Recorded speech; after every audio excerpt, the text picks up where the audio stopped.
Ja, god dag. Jeg skal da vise fram hva min perfekte start på dagen er. Klokka er nå da 9:10,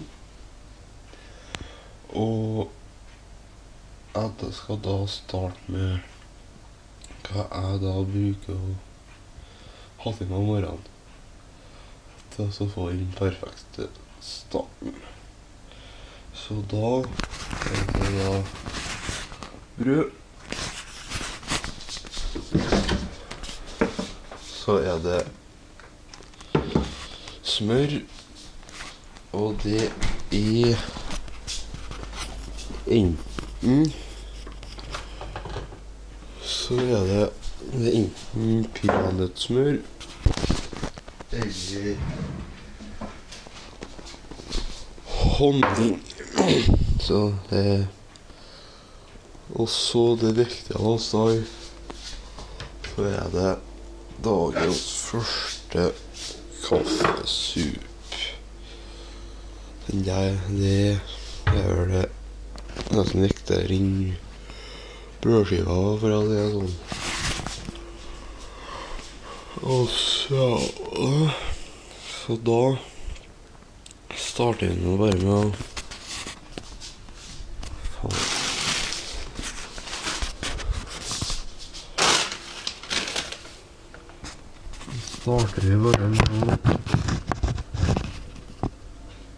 skjære opp brødet.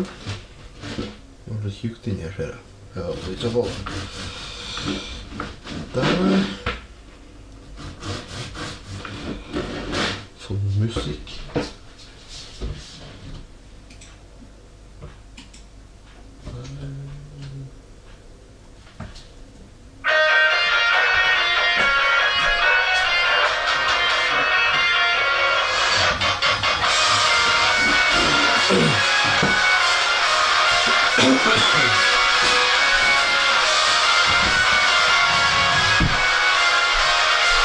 Ja, nå har jeg da 4 brødskiver. Så håper jeg får både 2 honning og 2 peanøttsmør. Passer perfekt.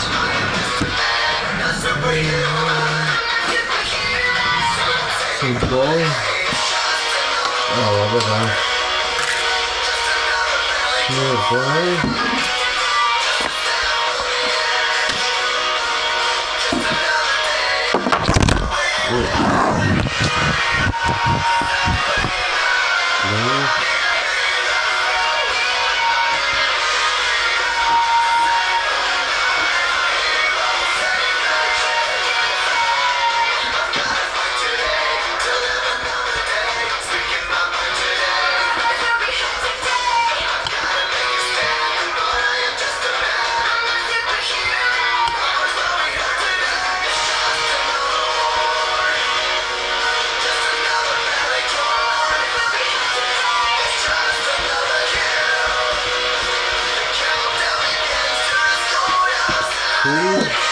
Starter med peanøttsmør.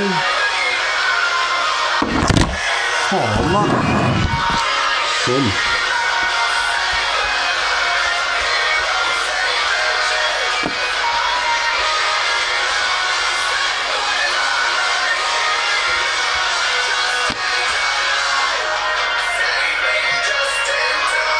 Sånn.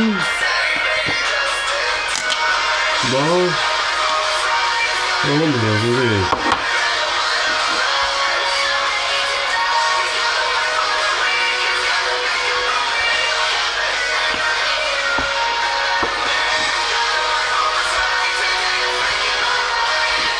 Sånn.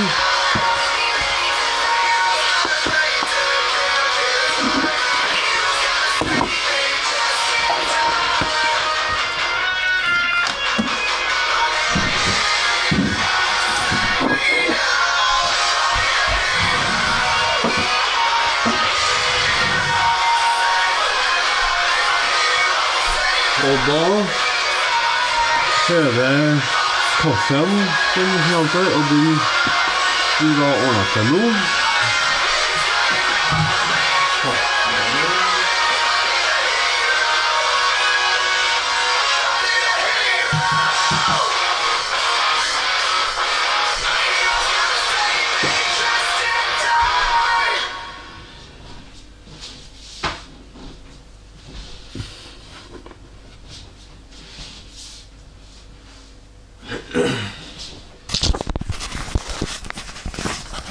Og her ser dere da min perfekte frokost.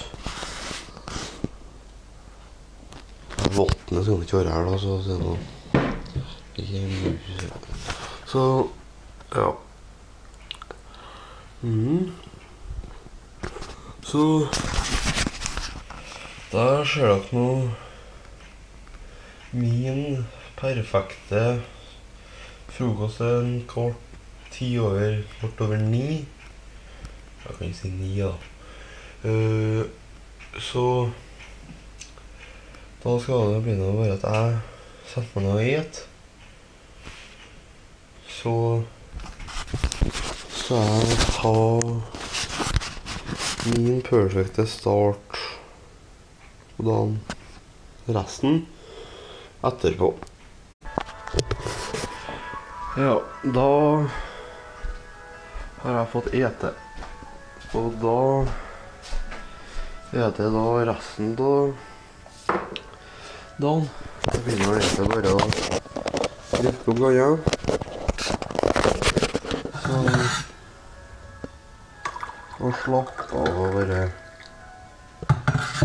liksom ikke ha noe spesielt. Faen, det mye så mye. Ja, det er liksom ikke noe spesielt big deal, liksom. Så sånn nok da skjer sikkert. Jeg rigget meg opp borti der, oppi langste sofaen. Jeg rigget meg opp her også, men det er stress. Ja, det blir sofaen. Og faen. Og så ja, i dag så vurderer jeg også egentlig å vaske. Så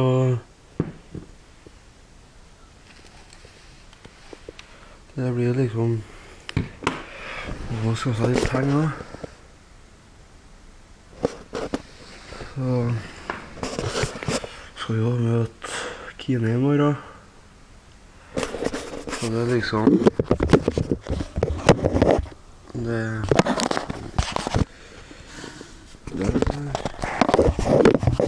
skal møte Kine i morgen. Så det blir liksom 60 kroner der da, med buss. Det er kanskje litt rart. Det er en 18-åring for å ta buss når han har muligheten til bil, men jeg har ikke muligheten til bil, for å si det sånn. Ja, jeg skal møte Kine, ja. Skal møte henne til, faen det var, 2:30 tror jeg da, i børsa. Det blir gudding. Også sånn at det blir noe overraskende da, som jeg husker. Så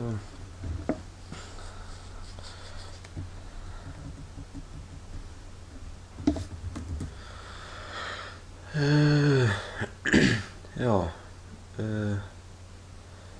så det var nå egentlig bare min perfekte start på dagen. Brødskive med honning og peanøttsmør og en kann med kaffe. Og så nå er det bare å sitte her. Og så skal dere vite det at jeg er sjef. Så vet dere det.